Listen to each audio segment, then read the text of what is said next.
This little guy is a 200mm f5.6 prime lens. It's tiny. It's a fraction of the size and weight of, a typical 200mm lens, and it has a look like no other lens thanks to its catadioptric design.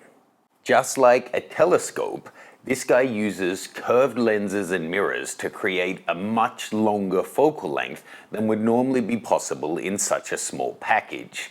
And despite this being Case's first lens to market, they've somehow avoided all of the common pitfalls of this kind of lens design. And the unique look that this guy creates, let's just say I think Homer Simpson would approve.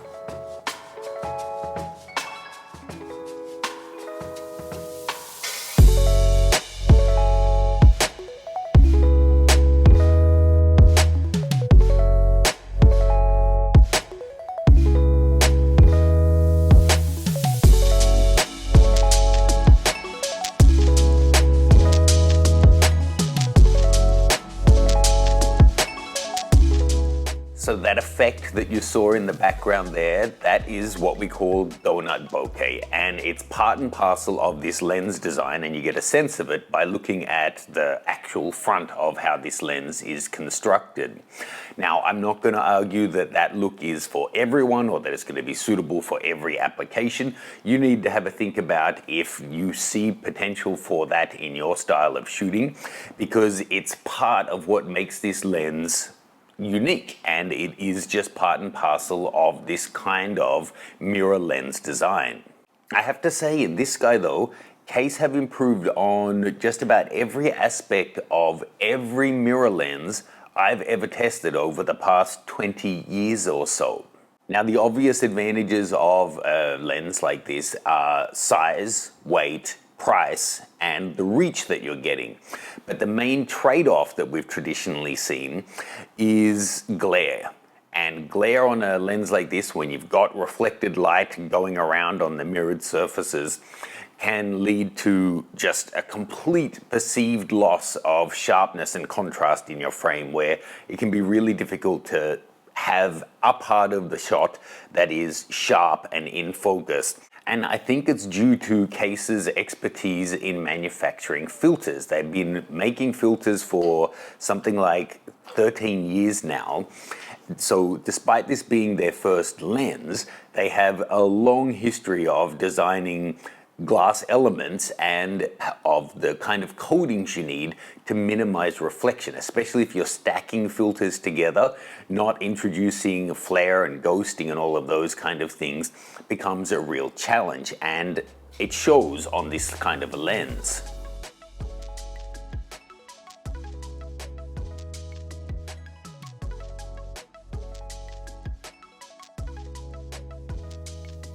The 200mm mirror lens uses Case's ultra coating technology with nano-reflective coating and advanced anti-reflective multi-coatings, which contribute significantly to the improved image quality that this lens achieves by eliminating most of the glaring that you typically see on a mirror lens. It weighs in at around 400 grams. It's truly tiny. I had read all the specs, but when I got hands-on with it, I was still shocked. The exact weight depends on which mount you get. It's available in 6 different mounts, including Canon, Sony, Nikon, Fuji X, and GFX. It has a metal foot, a magnesium alloy body, and the optical design, it's not just, a mirror. There's actually 6 elements in 5 groups in this guy.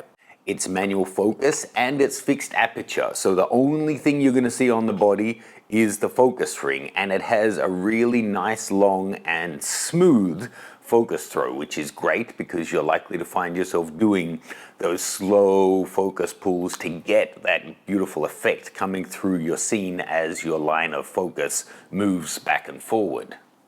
Now, like any lens, to maximize the amount of blur that you get in your shot, you want to have your subject away from the background or foreground, wherever the blur is going to take place.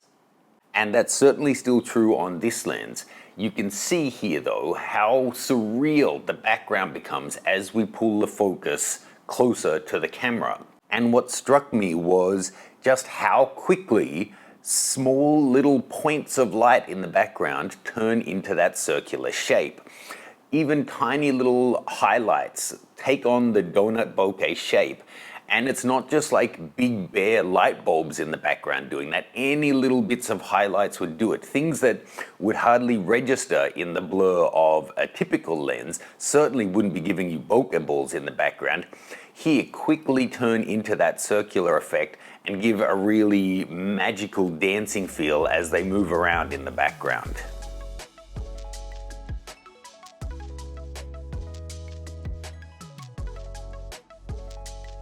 Now, beyond the size and weight that are outstanding on this, I think there's two real highlights of this lens.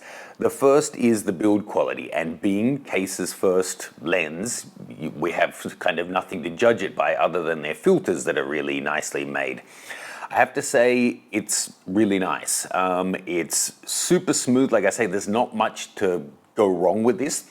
It does come with a metal hood that you can screw on or off, which is also going to help control stray light and cut down on flare, which will improve your overall image quality. But it's light, it balances really nicely on cameras, and the focus throw has a nice amount of resistance. When you're doing this kind of thing, you don't want it too loose so that it moves too quickly, and you don't want it sticky, of course, because you want to be able to get a smooth movement where you're not getting kind of juddering going through there. So having it be a real manual focus where it's connected, not focused by wire or something, is important. The second standout, and this is for me the real showstopper, is the image quality. Now, no, it's not going to outperform traditional lenses that are much, much bigger and much, much more expensive. But I'll be honest, when I was first offered to check this guy out, I was a bit reluctant because most of the mirror lenses I've ever shot with in the past, the image quality just wasn't very good. But as I said before, the contrast was so low and the sharpness was so low, it was hard to have a clear subject separation from the foreground and background, and just everything was soft. But it's just not the case with this guy. I think the coatings are really contributing to keeping flaring down, and then you get nice sharp focus, individual hairs on the dog's face, or pores in the skin coming up. So whether you're doing high-res stills or video, you can get really nice image quality off this guy. Now, of course, you're going to want to be shooting in a good amount of continuous light to get the best results. It's an f5.6 lens, so if you're shooting in a low light situation, you're going to have to put your ISO up, and that's going to impact your perceived sharpness and contrast and overall image quality. When I was shooting in the temple, for example, it's 1, low light, and 2, there's incense smoke everywhere, so everything does look a bit hazy. But once you get out on the street, there's plenty of light, even on an overcast day. You're able to get the settings you want, and I was really pleasantly surprised with the image quality. Let's just take a look at some more footage that I captured with this, with a couple of different models and subjects over the past couple of weeks, and then we'll come back and have a look at some of the stills I've captured in Lightroom.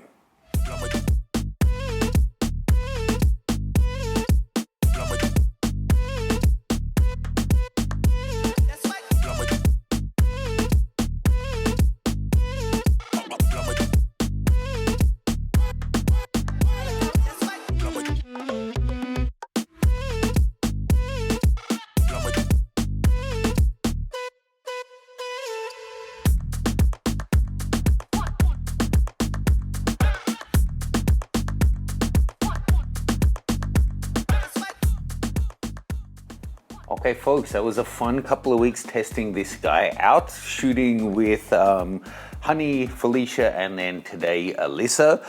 Really enjoyed it. Shooting with a manual focus lens, it takes a little bit of practice, but it's actually really quite satisfying seeing the image pull into focus like that. I wanted to share a few images here with you guys because, like I said, this is not going to be like Zeiss Otis level sharpness, something like that. But the expectation I had, and I'm sure a lot of you have, is that a mirror lens is going to be just not sharp at all and, lacking detail. But it's actually performing much better than I expected. So taking a look at a couple here I've chosen out, let's have a look. See, on this kind of a one, depending on the background you choose, it doesn't have to have a huge bokeh effect. It really depends on the elements you incorporate.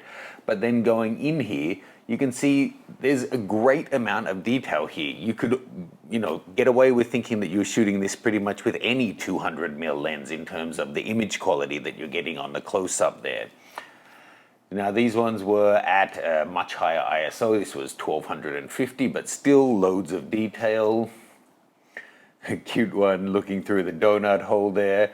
And here having a background with pin lights, intentionally getting that really impactful donut look. These ones up a bit closer, you're getting the circularity there, but still looking at her, it's just looks good. It looks fine and normal with a soft kind of bokeh. Same with this one, you're getting kind of a swirl in the background, but not because this was in really flat light. It wasn't with lots of specular highlights. It's not kind of going so exaggerated. But then when you want that, these shots again, shooting with Alyssa, great detail where you want it. And then you do have loads and loads of donuts playing there in the background.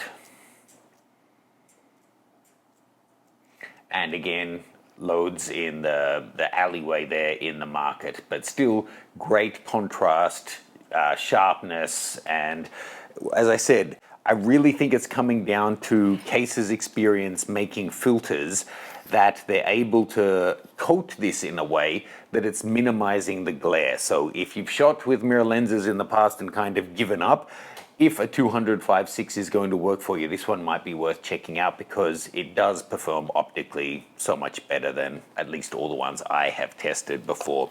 So check it out, folks. I'll have details of this lens in the description below. You can click through to check it out for yourself. Thanks to Case for sending this one for me to check out and for sponsoring this video. If you guys have any questions, please let me know.